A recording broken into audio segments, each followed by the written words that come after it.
अस्सलाम वालेकुम students.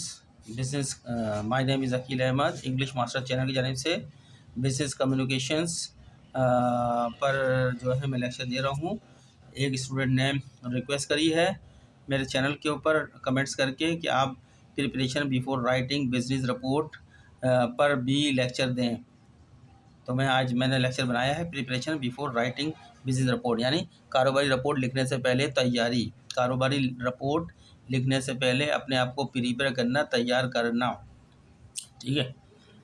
Preparation before writing business report is crucial to ensure that the report is accurate, relevant, and effectively communicates its intended message. Full stop. Here are the key steps to take before writing a business report। मतलब ये है कि कारोबारी report लिखने से पहले तैयारी करना इस बात को यकीनी बनाने के लिए अहम है कि रिपोर्ट दुरुस्त, मुताल्लिका यानी दुरुस्त माने करेक्ट, मुताल्लिका माने रेलिवेंट और मौसर तरीके से अपने मतलूबा पैगाम को पहुंचाती है। ठीक है, अपने मतलूबा पैगाम को पहुंचाती है। कारोबारी रिपोर्ट लिखने से पहले अहम इकदाम ये हैं। Hair are the key steps, अहम इकदामात to take before writing a business report. लिखने से पहले कुछ पॉइंट्स हमने लिखे हैं। जब आप एक रिपोर्ट तैयार करने जाएं बिजनेस की, तो उससे पहले आपको कुछ प्रिपरेशन करना पड़ती है रिपोर्ट के लिए। विदाउट प्रिपरेशन के लिए हम एक लेटर भी लिख सकते हैं। हम लेटर लिखें, रिपोर्ट लिखें या कोई और सर्वे के बारे में लिखें, तो जिस चीज़ के बारे में भी लिखेंगे पहले, जब उससे पहले माइंड को प्रिपेयर करना पड़ेगा, डेटा कलेक्ट करना पड़ेगा, डेटा को एनालिसिस करना पड़ेगा, रेलिवेंट डेटा को रखना पड़ेगा, इररेलिवेंट डेटा को अखराज कर देना पड़ेगा, हटा देना पड़ेगा। ठीक है, उन्हीं हवालों से मैं बात बता रहा हूँ कि कारोबार जो है कम्युनिकेशन कितनी इम्पोर्टेंस होती है कि एक रिपोर्ट जब लिखी जाती है तो वो रिपोर्ट खाली यानी हाथ पकड़ा पेन लिख दिया नहीं, माइंड बनाना पड़ता है पूरा का पूरा।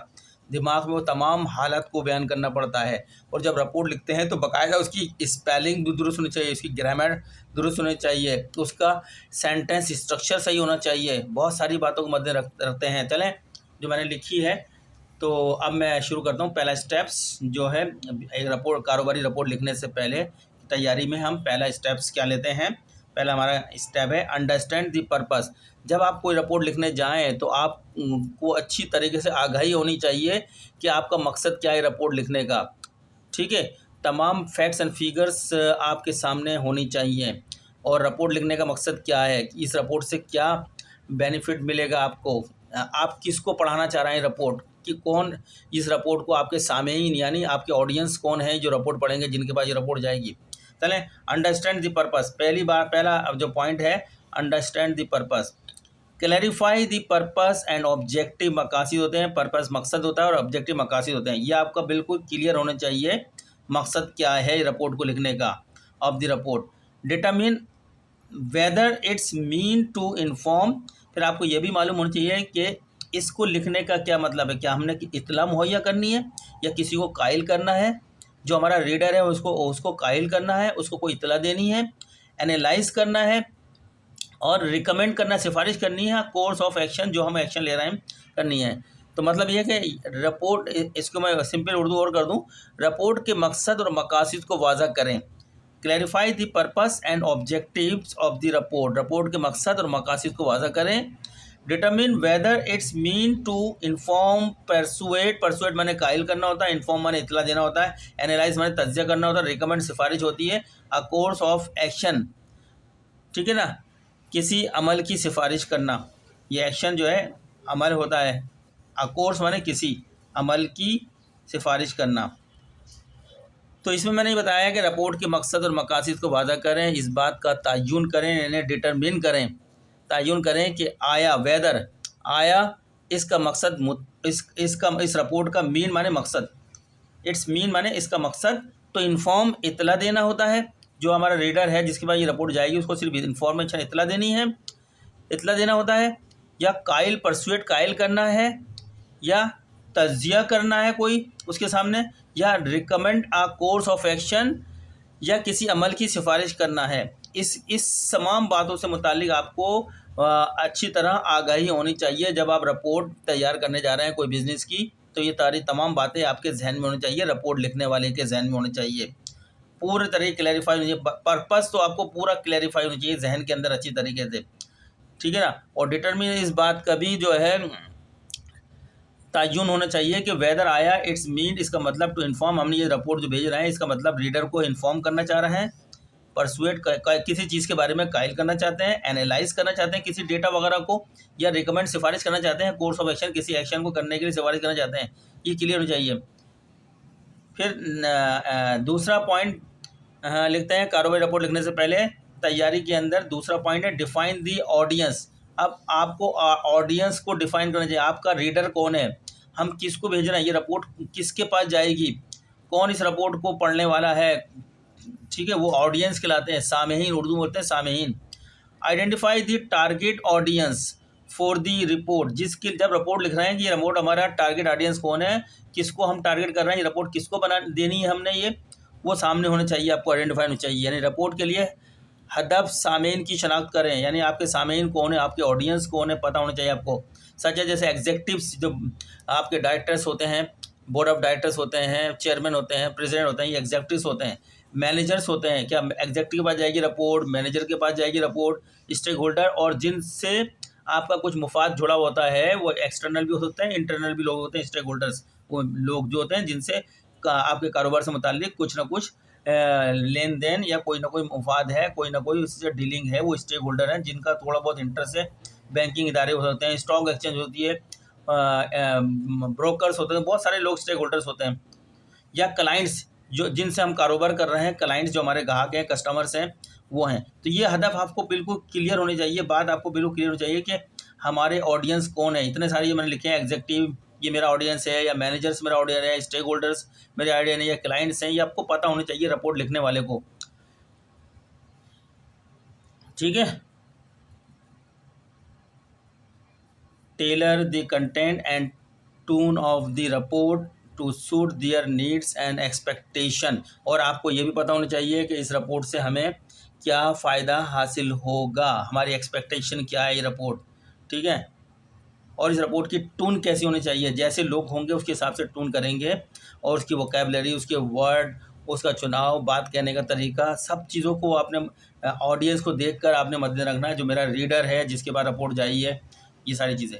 फिर है थर्ड, गेदर इन्फॉर्मेशन, यानी कारोबारी रिपोर्ट लिखने से पहले जो तैयारी में तीसरा पॉइंट आता है, इकदाम आते हैं हमारे जो हमने करने हैं। गेदर इन्फॉर्मेशन यानी मालूमात इकट्ठा करें, मालूमात इन्फॉर्मेशन को इकट्ठा करें आप। गेदर माने इकट्ठा करना, इन्फॉर्मेशन है मालूमात, कलेक्ट माने इकट्ठा करना। ऑल रेलिवेंट डेटा, तमाम मुताल्लिका मवाद या डेटा को या इन्फॉर्मेशन को इकट्ठा करें। डेटा को बोल लें, इन्फॉर्मेशन बोल लें। डेटा खाम फॉर्म में होता है जिस पर प्रोसेस नहीं होता, जिस पर प्रोसेस होके कोई चीज़ आती है सामने तो वो इन्फॉर्मेशन हो जाती है। एंड सपोर्टिंग एविडेंस, और वो तमाम शहादतें सपोर्टिंग जो सपोर्ट करें, नीडिड फॉर दी रिपोर्ट, जो रिपोर्ट के लिए ज़रूरत हो।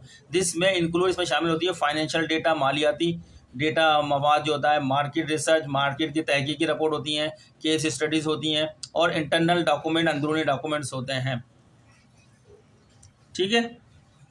तो इसमें मैंने मालूमात इकट्ठा करने में बताया आपको, रिपोर्ट के लिए दरकार तमाम मुताल्लिका डेटा, तमाम मालूमात और तमाम माविन सबूत जमा करें। माविन सबूत माने सपोर्टिंग एविडेंस, माविन जो मदद करने वाले एविडेंस हैं, सबूत माने आप सबूत मुहैया जमा करें। इसमें इन सबूतों में क्या क्या होता है, इसमें इंक्लूड होता है, जिसमें इंक्लूड फाइनेंशियल डेटा, मालियाती डेटा होता है, मार्केट रिसर्च होती है, केस स्टडीज़ होती है, या अंदरूनी दस्तावेज़ात शामिल हो सकती हैं, ठीक है। नंबर 4, ऑर्गेनाइज दी कंटेंट, यानी मवाद को मुनज़्ज़म करें। चौथा इक़दाम है कारोबारी रिपोर्ट लिखने से पहले तैयारी के लिए, चौथा इक़दाम है ये। Outline the structures and format, outline the structure and format of the report. Report including, इसमें सेक्शन शामिल होते हैं, हेडिंग्स होती हैं एंड सब हेडिंग्स होती हैं। हेडिंग के नीचे जो हेडिंग आती है वो सब हेडिंग्स होती हैं। इंश्योर करें लॉजिकल फ्लो ऑफ इंफॉर्मेशन, का जो फ्लो इन और आउट होता है उसको फ्लो बोलते हैं। फ्रॉम इंट्रोडक्शन टू कंक्लूजन, यानी शुरू से लेके जहाँ से आप तारुफ करा रहे हैं और जहाँ इख्तिताम कर रहे हैं वहाँ तक तमाम चीज़ों का फ्लो जो है वो लॉजिकल होने चाहिए, अनशन नहीं होने चाहिए, बिल्कुल to the point and logical होने चाहिए। यानी सेक्शन, उन्वानात और ज़ेली उन्वानात समेत रिपोर्ट के ढांचे और शक्ल का खाका पेश करें, प्रेजेंट करें। तारुफ से लेकर नतीजे तक, कंक्लूजन माने नतीजा, नतीजे तक मालूमात की मंतकी भाव को यकीनी बनाएं। मंतकी माने लॉजिकल और फ्लो माने भाव को जो है को यकीनी बनाएं, इंश्योर करें। ठीक है, तो यहाँ तक मैंने 4 पॉइंट पढ़ी हैं, तो मैं आपके को दिखा देता हूँ, कुछ आपका कट तो नहीं गया, ताकि आप उसको उतार लें अपने कॉपी पे। तो अगला पॉइंट नंबर 5 पढ़ता हूँ मैं आपको। ये मैं इसलिए बना रहा हूँ कि स्टूडेंट्स की रिक्वेस्ट। हाँ, कारोबारी रिपोर्ट लिखने से पहले तैयारी का 5वां इकदाम जो आपने करना है, कंडक्ट एनालिसिस। कंडक्ट एनालिसिस यानी तज्जिया करें 5वां। एनालाइज में तज्जिया करना है डेटा, जो आपके पास इंफॉर्मेशन मवाद मौजूद है उसका तज्जिया करना है। एन इन्फॉर्मेशन का डेटा, एन इन्फॉर्मेशन का जो आपने इकट्ठा किया है, कलेक्ट किया है, टू ड्रॉ मीनिंगफुल मानी इनसाइट यानी बसीरत, अक्ल, समझ जो होती है। एंड कंक्लूजन, नताइज निकालने के लिए। यूज़ टूल्स, ऐसे आलात को इस्तेमाल करें सच एज शॉर्ट एनालिसिस। ये SWOT शॉर्ट मैनेजमेंट में आपने पढ़ा होगा। एस से यहाँ पे स्ट्रेंथ होती है, W से आपकी वीकनेस होती है, O से अपॉर्चुनिटी होती है, और T से थ्रेट होता है। ये शॉर्ट एनालिसिस आपको अक्सर जब मैनेजमेंट पढ़ते हैं वहाँ पढ़ाया जाता है, शॉर्ट एनालिसिस। इसी तरह फाइनेंशियल रेशियो आपने पढ़े होंगे। क्विक रेशियो क्या होता है, इन्वेंट्री रेशियोज़ क्या होता है, होता है प्रॉफिट रेशियोज़ क्या होता है, डेट रेशियोज़ क्या होता है, उन रेशियोज़ का एनालिसिस है। या ट्रेंड एनालिसिस होता है, कारोबारी ट्रेंड को देखा जाता है, मार्केट में क्या ट्रेंड चल रहा है, जो है इंडस्ट्री का ट्रेंड होता है, लोकल मार्केट का, फर्म का ट्रेंड होता है, ये सब टू सपोर्ट योर फाइंडिंग्स, जो आपकी फाइंडिंग, आपके जो नताइज होते हैं उसको सपोर्ट करने के लिए इन सब चीज़ों को तज्जिया करें आप। ठीक है, यानी इसमें मैंने बताया बा मानी बसीरत, इन साइड माने बसीरत होती है, बा मानी बसीरत, और नताइज माने ये फाइंडिंग्स होती है। नताइज अक्स करने के लिए, निकालने के लिए जमा करदा डेटा, जो आपने डेटा गैदर किया है और मालूमात जो आपने जमा की हैं का तज्जिया करें, उनको अच्छी तरह एनालिसिस करें। अपने नताइज की हिमायत करने के लिए, यानी सपोर्टिंग योर फाइंडिंग, अपने नताइज की हिमायत करने के लिए आप शॉर्ट तज्जिया यानी शॉर्ट तज्जिया करें। मालियाती तनासुब, फाइनेंशियल रेशूज़ हैं, या रुझान तज्जिया यानी ट्रेंड एनालिसिस। ट्रेंड जो होता है रुझान होता है, एनालिसिस तज्जिया, इसका तज्जिया जैसे टूल्स का इस्तेमाल करें, ये भी करें। यह आपका यह है कारोबारी रिपोर्ट लिखने से पहले तैयारी का 5वां इकदाम मैंने बताया आपको। यानी बामानी बसीरत और नताइज हासिल करने के लिए जमा करदा डेटा और मालूमात का तज्जिया करें। अपने नताइज की हिमायत करने के लिए शॉर्ट एनालिसिस, मालियाती रेशू, फाइनेंशियल रेशूज़ या ट्रेंड एनालिसिस जैसे टूल्स का इस्तेमाल करें, ये बताया इसके अंदर। 6, consider visual aids. Visual add आप समझते हैं, आपको पता है विजुअल एड क्या होती है, ग्राफ्स होते हैं, डायग्राम्स होते हैं, या ये चीज़ें जो होती हैं ना, ये विजुअल एड्स होती हैं। पढ़ते हैं, चार्ट, ग्राफ, टेबल, खाके, रिपोर्ट है, ये सब जो है विजुअल एड्स होती हैं। आप कंसीडर करें, कंसीडर माने गौर करना होता है। विजुअल एड्स, विजुअल माने जो आप देखते ही अपनी आंखों से जैसी नज़र पड़ती है, उनको देख के आपके अंदर का बसरी जो दिमाग होता है वो इसको देख के बहुत से एनालिसिस कर लेता है रिपोर्टों को देख के। इसमें क्या है, डिटरमिन इस बात का तयन करें, इफ़ विजुअल एड्स तयन करें कि आया बसरी इमदाद, एड माने इमदाद होती है, बसरी माने दिमागी समझने की सलाहियत होती है, बसरी एड्स सच एस यानी आंखों से जो नज़र आ रही होती है बसरी, सच है जैसे चार्ट्स हैं, ये आपके जो हैं विजुअल एड्स के नाम में आते हैं, ग्राफ्स विजुअल एड्स में आते हैं, टेबल्स होते हैं जिसमें कॉलम्स एंड रोज होती है और उनमें डेटा होता है, और डायग्राम्स होते हैं, वो इन्हांस बढ़ाएंगे दी प्रेजेंटेशन। आपकी जो प्रेजेंटेशन है, आपको पेश करना है, दिखाना है उस प्रेजेंटेशन को आपको, ऑफ डेटा की एंड एनालिसिस की इन दी रिपोर्ट के अंदर। मतलब ये है कि इस बात का तयन करें कि आया बसरी इमदाद जैसे चार्ट, ग्राफ, टेबल या खाकी रिपोर्ट में डेटा की पेशकश और तज्जिए को बेहतर बनाएंगे। क्या ये तमाम चीज़ें हम जो रिपोर्ट में देना चाह रहे हैं हमें लिखने वक्त, क्या ये हमारी रिपोर्ट को बिल्कुल बहुत अच्छा करेंगे? ईजी, जो रीडर हमारे सामने ऑडियंस है उसके पास जब जाएगा और रिपोर्ट को समझने की सलाहियत रखता है, देखते ही, आंखों से देखते ही उसके अंदर बहुत से एनालिसिस हो जाएंगे, देख लेगा। और हमें भी एनालिसिस करना है लिखने से पहले, उससे हमें क्या समझ में आ रहा है रिजल्ट्स लिखने पहले। Number 7, draft and executive summary. जब रिपोर्ट लिखने से पहले एक एग्जेक्टिव समरी ज़रूर कर लिख लिया, क्योंकि किसी के पास इतना टाइम नहीं होता कि आपकी इतनी लंबी 10, 15, 20 सफ़ों की रिपोर्ट को पढ़े। तो आप जो है एक छोटी सी 1 या 2 सफ़े की रिपोर्ट जो होती है, एग्जेक्टिव समरी 2-3 सफ़े के अंदर होती है और मुख्तसरन में पूरी रिपोर्ट को मेंशन कर देती है एग्जेक्टिव समरी। लोग कम वक्त में उस पर नज़र डाल लेते हैं। पढ़ते हैं इसको। राइट अ कंसाइज माने मुख्तसर एग्जेक्टिव समरी लिखें, खुलासा लिखें। दैट हाईलाइट, जो हाईलाइट करेगी, रोशनी डालेगी द की फाइंडिंग्स, अहम नताइज के ऊपर, रिकमेंडेशन, सिफारशात के ऊपर, एंड कंक्लूजन, नतीजे के ऊपर ऑफ द रिपोर्ट के। This summary should provide a brief overview, एक मुख्तसर जायज़ा मुहैया करेगी फॉर बिजी रीडर्स, वो लोग जो बहुत मसरूफ़ होते हैं, इनका वक्त नहीं होता, वो इसको पढ़ सकते हैं, पूरी रिपोर्ट नहीं पढ़ सकते। Who may not have time, जिनके पास टाइम नहीं होता to read the entire report, पूरी रिपोर्ट पढ़ने का। ठीक है। एग्जेक्टिव खुलासा तैयार करें, जो मैंने ऊपर 7वां पॉइंट लिखा है, करें उसको मैं बता देता हूँ दोबारा से। एक जामिया यानी कम्प्रीहेंसिव इंतज़ामी खुलासा, एग्जेक्टिव माने इंतज़ामी भी होता है, खुलासा लिखें जिसमें रिपोर्ट के अहम नताइज, सिफारशात और नताइज पर रोशनी डाली जाए। ये खुलासा मसरूफ़ कारीन माने रीडर, बिजी रीडर जो होते हैं के लिए एक मुख्तसर जायज़ा यानी वो होता है, जायज़ा माने ओवरव्यू होता है, जायज़ा फराम करने का करेगा जिनके पास पूरी रिपोर्ट पढ़ने का वक्त नहीं है। अब उसके बाद, ये तो पहले करना है, उसके बाद आप रिपोर्ट लिखना शुरू करते हैं। ये रिपोर्ट से मुताल्लिक़ ये पॉइंट जो मैंने 7 तक पॉइंट लिखे हैं, ये वो पॉइंट्स हैं जो रिपोर्ट लिखने से पहले आपने अपने तैयारी करनी है जिनकी। बाकी ये पॉइंट्स वो हैं, जब रिपोर्ट लिखेंगे रिपोर्ट में क्या क्या चीज़ें होंगी, तो आपको 7 पॉइंट तक पता होने चाहिए रिपोर्ट लिखने से पहले। राइट द रिपोर्ट, जब रिपोर्ट लिखते हैं तो उसके अंदर बताया था, right the body of the report, पहले बॉडी ऑफ द रिपोर्ट लिखे हैं, जो असल रिपोर्ट जिसके अंदर है।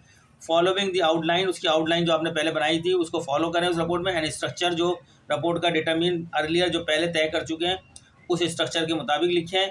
प्रेजेंट द इंफॉर्मेशन क्लियरली, उसमें साफ तरीके से इंफॉर्मेशन को पेश करें। Using clear and concise language, जिसकी लैंग्वेज जो है ज़बान बहुत साफ़ और मुख्तसर होनी चाहिए।